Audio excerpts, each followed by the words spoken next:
Dear friends, today we'll turn our attention to the outer and inner realities of a personality. The outer reality. An individual doesn't exist by itself. It has its prehistory and its past. Society develops, and the personality emerges as part of that society. It is the fruit of the development of the previous generations. The connection with prehistory affects the development of the personality. A personality develops progressively, which is characteristic of the linear flow of time. The resources of the individual are not infinite. Personality is influenced by time, place, and circumstances. Personality changes under the influence of the external and internal factors. Alignment with the outside world is very important. A mature personality will properly consider these factors and be able to work with them, adapting quickly to the ever-changing environment. The environment exists before and after personality. The personality integrates into the environment, opens up to it, and interacts with it, creating a supportive context with the opportunities for more complete disclosure of the personality, its talents, and ability. The task of the personality is to rise above the limiting manifestations of the self and the misdirected consciousness of the false persistence. What can be a limiting mindset? Viewing oneself as the center and not as part of an existing context. This thinking takes the personality away from proper manifestation and thereby predisposes one to the emergence of resistance in the outer world. The greater the resistance in the outer world, the more energy the personality needs in order to survive. At ease as if a person is in a state of constant struggle with the world. It is a very different state of consciousness when we live as part of a larger context. We are here to make our resources serve, help, and facilitate the development of all. When this turn of consciousness occurs, the law of organic inclusion will take effect, and the personality will be able to open up and trust the environment, and will no longer be in a state of defensiveness and resistance. One begins to see ways and possibilities for one's realization, not by violent methods, not by force or suppression of the will of others and oneself, by a more natural, non-violent way. Free will must be respected.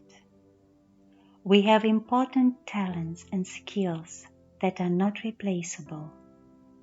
Our resources are ours. They are unique. Personality came with them, and through proper alignment with the environment, has the ability to manifest, contribute them for the benefit of all. Every personality has its inner space. Body, mind, emotions. A body. A personality is a living being.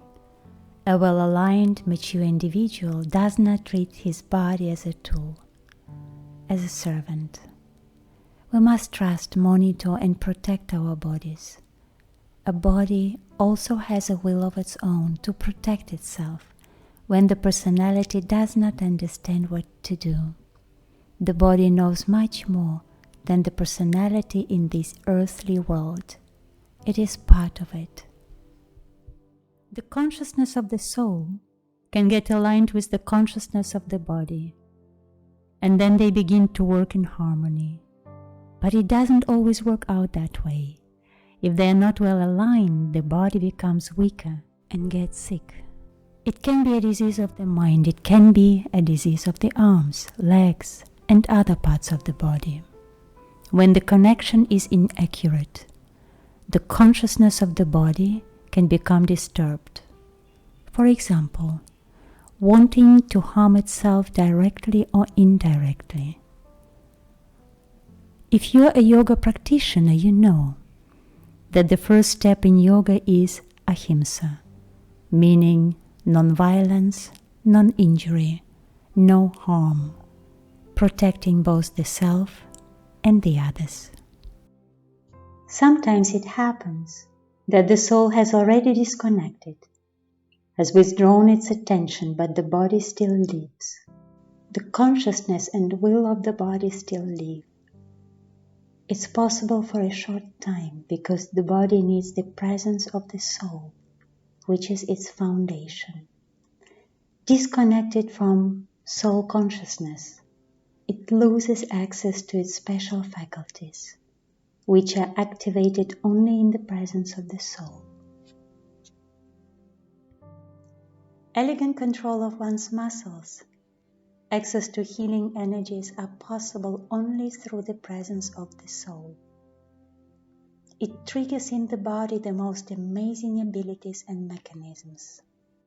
It is difficult for the human mind to understand how the body, which only gains access to its important faculties through the soul, can possess a will of its own. But it does. The body has its own will and power. It repairs itself consciously. It gravitates to certain places on earth consciously, and vice versa. It doesn't like some places. It clings to a loved one consciously, and consciously it doesn't want to eat sometimes, and sometimes it does. The body may ask the soul to give it time to recover, to rest, or to experience certain sensations that are more needed, not by the soul, but by it, the body. Much of what one calls unconscious is very conscious, and it is not the awareness of the individual's mind, rather the body consciousness. When we understand the mastery of life and perfect harmony, it is worth training ourselves to understand the body language and its needs, the way it communicates its desires and sadness. Have you ever wondered what the sadness of the body is? Our body is connected to the physical plane, the earth, matter, and mother.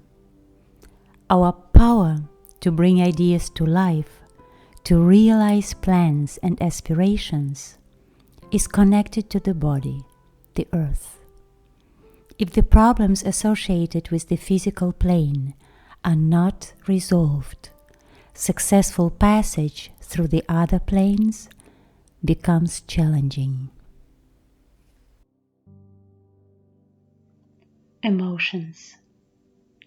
If a personality is strongly emotional, it might have a prevailing tendency to deny the existing world, and a lot of energy might be spent on building a parallel reality, which is unreality.